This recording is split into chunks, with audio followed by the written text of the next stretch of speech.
বন্ধুগণ, আমি কবি মহিউদ্দিন চৌধুরী মাইকেল আবারও আপনাদের সামনে উপস্থিত হয়েছি একটি শিশুতোষ ছড়া পাঠ নিয়ে। আমার এই শিশুতোষ ছড়াটির নাম কোলা ব্যাং।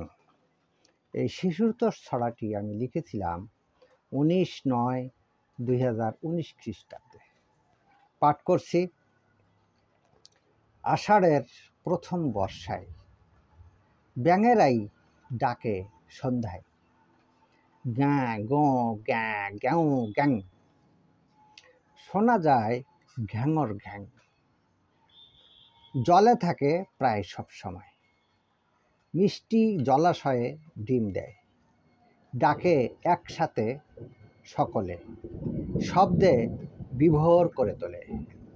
ওরা ছোট মাছ খায়, জলজ শ্যাওলাও খায়।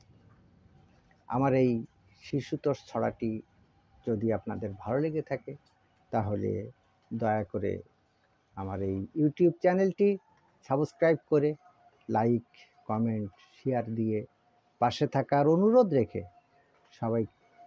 সবার থেকে আমি আজকে বিদায় চাইছি।